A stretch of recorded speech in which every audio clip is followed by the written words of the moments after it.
Bonjour Eva, bonjour à toutes et à tous. Nous sommes aujourd'hui le 26 Sivan, le 26 du mois de Sivan, 26 valeur numérique du nom de Dieu, un chiffre bien connu. Le mois de Sivan, c'est le mois de la révélation, le mois du mariage puisque la fête de Shavuot a toutes les symboliques du mariage. Et aujourd'hui, 26 du mois de Sivan, c'est considéré comme le jour anniversaire lié à Rabbi Yonatan ben Oziel. Alors, je dis lié parce que c'est pas certain que ça soit exactement le jour de sa disparition, mais on le marque en ce jour, celui qui est le plus grand élève de Hillel HaZaken et qui est enterré à Hamouka, pèlerinage bien connu pour ceux qui veulent trouver l'âme sœur ou pour avoir des enfants, ou aussi pour la réussite, pour la parnassa. C'est un tzaddik, donc il est enterré à Hamouka, qui est très pèleriné et très apprécié. Alors, si on veut parler un peu de lui, on sait que il a écrit un targum, une traduction en araméen, qui n'est pas une traduction qu'il a réalisée lui-même.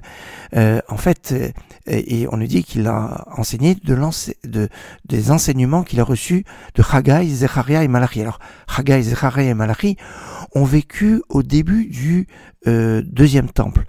Yonatan ben Uziel a vécu à la fin du deuxième temple. Donc, c'est par transmission qu'il a reçu. Sa traduction en araméen est très différente de celle d'Unkoulos parce qu'elle développe des thèmes, elle ramène de nombreux midrashim.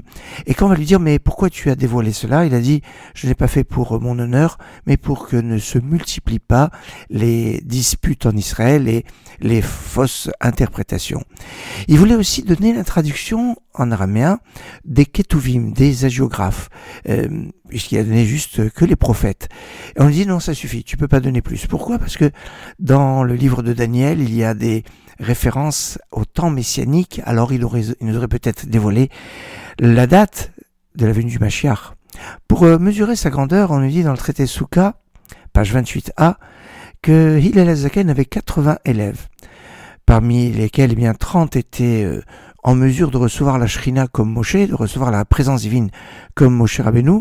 30 étaient en mesure de pouvoir faire stopper le soleil comme Josué, et 20 qui étaient moyens. Alors 20 moyens entre les premiers 30 et deuxième 30, ou 20 moyens, c'est-à-dire en dessous. Bon, je vous laisserai l'analyse pour vous. Toujours est-il qu'on dit le plus grand de ces 80 élèves, c'est justement Yonatan ben Oziel. Et le plus petit, c'est un maître qu'on connaît bien, c'est Rabban Yochanan ben Zakkai, contemporain de l'époque de la destruction du deuxième temple. Rabban Yochanan ben Zakkai, qui était le plus petit élève de Hillel HaZaken, alors que le plus grand c'est Yonatan ben Oziel. On dit que quand il étudiait la Torah, il était d'une telle intensité que s'il y avait un oiseau qui passait au-dessus de sa tête, il était brûlé parce qu'il y avait une sorte de révélation, comme à l'époque du Sinaï. Une autre référence de disparition aujourd'hui, c'est le jour anniversaire de la disparition de Elie Wiesel. Elie Wiesel qui est né à Seagate en 1928 et qui est décédé aux États-Unis en 2016. Alors, juste un petit mot, je dirais à l'arique concernant Elie Wiesel. Quand une personne s'appelle Elie, alors des fois il s'appelle que Elie, des fois on dit qu'il s'appelle Eliaou. Alors Elie Wiesel s'appelait Eliaou? Non, il s'appelait Eliezer.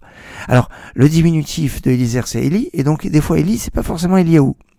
Je terminerai avec le maître de nombreuses générations d'élèves dont je fais partie, qui sont les élèves de Rabbi Braitou Smadja. Rabbi Avram Smadja, né à Tunis en 1900, de parents qui venaient d'Algérie au passage, et qui a enseigné la Torah à l'Ariana pendant de très nombreuses années, et puis qui est venu après à Paris, où il enseignait la Torah à la synagogue de Rabbi Chai Taib Lomet, au Koteb, au Talmud Torah de Rabbi Chai Taib Lomet, rue Palikao, à Paris. Il est niftar en 1978.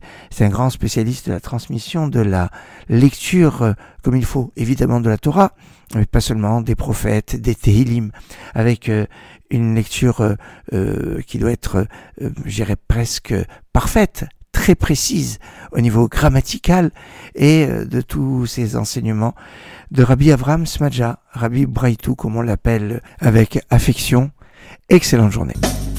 مبروك العسلي مبروك العسلي مبروك العسلي يا أسرى بيني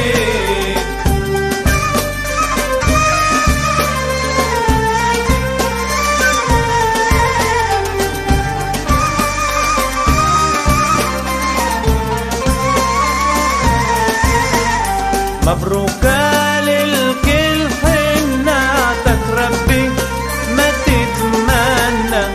مبروكة للكل حناتك ربي ما تتمنى. انت وارثك في جنة، انت وارثك في جنة يا